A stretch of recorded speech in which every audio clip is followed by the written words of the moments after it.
গত 22 তারিখ ছোটো মেয়ের একটা পরীক্ষা ছিল। তো পরীক্ষা থেকে বাড়ি ফেরার পথে ও বলল, মা খিদে পেয়েছে। আমি অমনি একটা সুযোগ পেয়ে গেলাম, আমার ক্যাফে এক্সপ্লোরেশনের একটা দারুণ সুযোগ। চলে গেলাম দেশবন্ধু পার্কের কাছে ক্যাফে অ্যাট ক্যালকাটা।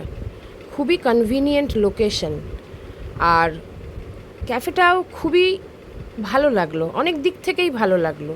প্রথম কথা, এই যে ক্যাফে কালচারটা, এটা ভীষণই একটা ট্রেন্ডিং মডার্ন কালচার।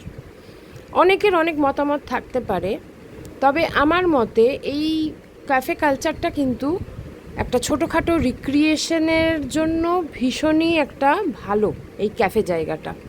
তারপর এখানে কিছু আমি আজকাল দেখছি কিছু কিছু ক্যাফেতে পুরনো বাড়িকে সুন্দরভাবে রিমডেলিং করে মডিফাই করে ওরা ক্যাফে হিসেবে ইউজ করছে, ফেলে রাখছে না, নষ্ট হতে দিচ্ছে না পুরনো সম্পত্তিগুলো।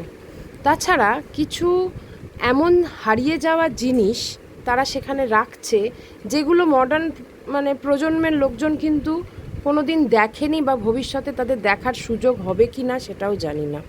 যেমন এই ক্যাফেতে দেখলাম গ্র্যামোফোন, খুবই অদ্ভুত লাগলো।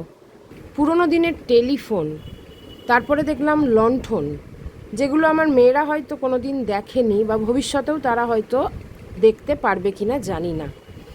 তাছাড়া এই যে ক্যাফের মাধ্যমে কিছু ভদ্র শিক্ষিত মানুষ বর্তমানের চাকরির আকালের যুগে নিজেদের লাইভলিহুডটা আর্ন করছে, that is also very much impressing. যাই হোক, এই ক্যাফেটা আমার তো প্রথমত খুবই ভালো লেগেছে, এই কারণে যে এটা ভীষণ রকম পকেট ফ্রেন্ডলি, খাবারও ভীষণ ভালো।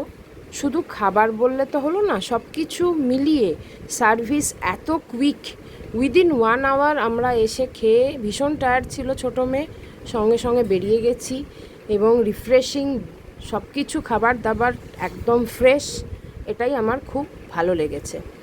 তো যাই হোক, এই ক্যাফেটা আমি সবাইকেই বলবো একটু ট্রাই করে দেখতে। তবে বয়স্ক মহিলা বা বয়স্ক যারা আছেন তাদের কেমন লাগবে আমি জানি না। বর্তমান ইয়াং জেনারেশনের জন্য এই ধরনের ক্যাফে খুবই ভালো। সবসময় তো আর অনেক খরচা করে রেস্টুরেন্টে যাওয়া যায় না, তাই এটাতে একবার এসে দেখতে পারেন, মন্দ লাগবে না।